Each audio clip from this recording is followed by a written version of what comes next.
is Crane Durham's Nothing But Truth. Welcome back. Crane Durham's Nothing But Truth, proudly on AFR Talk. And there have been so many comments made about Syria becoming our Vietnam. In fact, we have the Assad regime making those comments. We've heard them in connection to the Iraq War and people that were not for that war before they were for it before they were against it. Philip Jennings, the author of The Politically Incorrect Guide to the Vietnam War. He served in Vietnam with the United States Marine Corps flying helicopters, and he has written a number of books that have been critically acclaimed. He joins us now. Phil, welcome back. How are you? I'm good. Great. Thanks for having me on. Well, the reason I keep up with you is not only because you're a great writer and you have some wonderful observations on the Facebook. I always appreciate those. It's because Vietnam is used by those who oppose war domestically and by our enemies to, in essence, say, hey, you know what? We're going to make this another Vietnam for you. And a lot of people I would say the majority of Americans sit back and say, well, we don't want to have that happen because we lost the Vietnam War. Phil, did we lose the Vietnam War?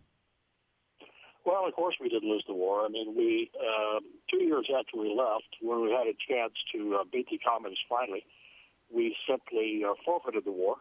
Had nothing to do with our military or anything else. Just the politicians at the time gave up on the South Vietnamese and simply turned them over to the communists. So bottom line, the men and women in uniform won it, and the politicians gave it away. It's absolutely true. Okay. There are a lot of things to learn from the Vietnam War, and almost all of them are things we should never do again. And unfortunately, it doesn't seem to be the things that we did learn. You know, John Kerry, who is our Secretary of State now, could hardly be a worse representative of the United States, particularly in time of a potential war or combat. And Kerry basically has demonstrated he has no character. There's three things in Vietnam, for example, he showed his absolute lack of character. He had three very, very minor injuries, some say self-inflicted, to get out of combat. So he just basically left his people behind and came home. Secondly, he testified falsely against his military compadres in the Senate Foreign Relations Committee, and he's lied about what was happening in Vietnam.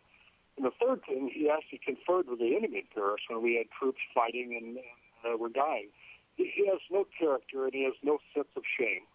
And so he has no basis, no moral basis at all for anything that he says or does. I don't know why, friends or enemy, why anybody should believe him. He's just, time and again, John Kerry has proven he will say anything or do anything to further his own political agenda. And now he's Secretary of State, as you well know, and said it was morally obscene what he has seen in the sense of the chemical attacks and the thousands dead because of those attacks. He is representing us as our Secretary of State. And you mentioned character. Now, see, this is what gets me about the idea of, okay, they're going to invoke Vietnam. Assad's going to invoke Vietnam.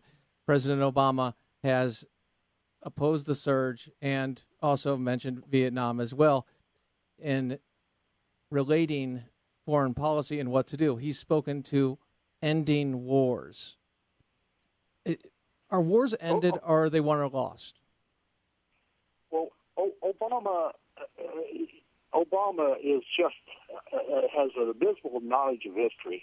If you didn't know of Kerry's background in the Vietnam War, and I honestly believe that he did know of Kerry's background, but Obama is absolutely the worst possible president to have in the terms of limited war, because a limited war, for one thing, you have to have an absolute courage or conviction, because limited wars can last a long time. They're basically a war of wills, because a limited war restricts your use of, for the larger nation particularly, it restricts your use of certain weapons. So Obama without any sense of American exceptionalism, could hardly have any courage of his convictions, and nobody believes he does have courage of his convictions. Vietnam spawned three what I call country killers or empire enders. Number one, it spawned a relativistic worldview that there's no real right or wrong. Well, a relativistic worldview, no right or wrong, basically eliminates God from any equation. So that's what came out of Vietnam. Second thing, we had a sense of moral equivalency, which judges America by its very lowest common denominator. In other words, if we do something bad, then we're no worse our enemy, even though they may do it as policy and we may do it as a terrible mistake. But the worst thing really that came out of Vietnam and grew out of that was political correctness. And a political correctness, which was just taken up as a mantra of the left in this country, backed by the media, because the media basically enforces political correctness. Political correctness is a worldview that's not based on reality. And ultimately, political correctness will rewrite history. And if you have a country which has a false history, and a president who doesn't believe in the true history of the country and its exceptionalism, I don't think you can win a limited war. And is that why we are seeing what we are seeing take place in Egypt with the support of the Muslim Brotherhood, with the idea of, okay, where are we in Syria? Why haven't we cultivated relationships with people that we could deal with? The Free Syrian Army has been infiltrated. We don't know what side to be on because really the president has sent the signal we don't know what side we're on. Would that be accurate? Well, you're absolutely right, Crane. And of course, President of the United States, I said from the very first time I saw him, there's all kinds of things wrong with him, but I'm not worried about where he was born or the fact of the matter is he's an empty suit. I truly believe that Obama has no idea what to do. I think the dream didn't got me. He didn't show up. He had no idea what to do. Where would he have learned it? He has zero experience in military, zero experience in foreign policy. And our foreign policy, or the lack thereof, shows it. He actually doesn't know what to do. We're now kind of warring with half of the Middle East without even knowing for sure which side we're on. I mean, in Egypt and now about in Syria, we joke about it a bit, but seriously, I wasn't even sure which side we were talking about bombing. I mean, you've got Al-Qaeda on one side, then you have this Assad on the other side, and I think there's probably an argument for both of them don't like the United States, so why are we supporting them? Or conversely, why are we bombing one of them?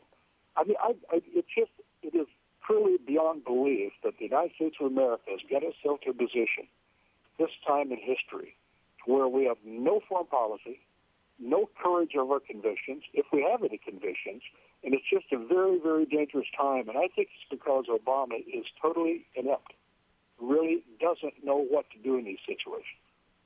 And what message does that send to Russia, to China, and to our allies? We could go to Poland because of the missile shield, or we could go to our arguably number one ally in the region in the Middle East, and that would be in the world, some would argue, Israel. What signal does that send? Well, how to see? No, I mean, there is no. The signal's all negative. I mean, the one thing people want in any relationship, whether it's a country or a marriage or anything else, is some surety of your feelings and some sense of loyalty. It's going to take you through thick and thin. Israel could not possibly have that about the United States, or certainly with this administration. And it must be awfully frightening for them. They're luckily a very strong country, and they do have a great courage with their convictions, and I think they will probably be fine, but they surely can't count on this president. And when the world and our allies can't count on the leader of the free world, ostensibly, that creates a vacuum. What do you see taking place in the coming months? Because we've already seen signals that, hey, Russia is more than willing to fill that vacuum, backing up Syria as they have in support of Syria, as well as China. So are we going to see a new paradigm come out of this in the fashion of the Cold War, but not really with triangulation with China? What do you Well, think? I think that probably will happen, Crane. I mean, here's some realities. The reality is we're the strongest military in the world by far. So I don't think anybody will push us too far. On the other hand, nobody believes that Obama is anything but kind of a sissy. I can't imagine us standing toe-to-toe with a real power, not some regime in Syria or some regime in Egypt, somewhere like China or Russia. We just continue to beat ourselves up and making people believe, even our own citizens, that we're not as strong as we used to be. That's just not true. China is not kicking our butt. I'm in China all the time. I actually like the Chinese. I like doing business with them. They've got more problems than we do, believe it or not. But if you have such weak, non-existent leadership, it's just going to create a lot of pain. I still believe that probably any downfall in America will come from within. I'm certainly not original of that, but we're still a country that's incredibly able to defend ourselves and will do so if we have to. I was joking with my oldest son this morning. I said, one of the things that it's a joke, it's true. Anybody who isn't even thought about invading America has watched the Second Amendment argument and said, wow, I don't think so. 300 million weapons this guy has. So we're not gonna fall to a Russian or a China invasion, but we can simply destroy ourselves. And you have done a great job connecting, pardon me for interrupting, but connecting the fact that the culture, that is the foundation. And when that goes, and it has eroded by virtue of the fact that we are seeing what we're seeing politically, bottom line, and societally, that's where it comes from within. And we need people like you to educate us about the true history, the real history of our great country and what we stand for and what our founders believed in, those extremists, as you well know. And Philip Jennings, thank you. Politically Incorrect Guide to the Vietnam War. Great book. Thank you for being with us. Take care, my friend. Thanks, Craig. God bless. God bless. Crane Durham's Nothing But Truth. More on the flip side. AFR Talk.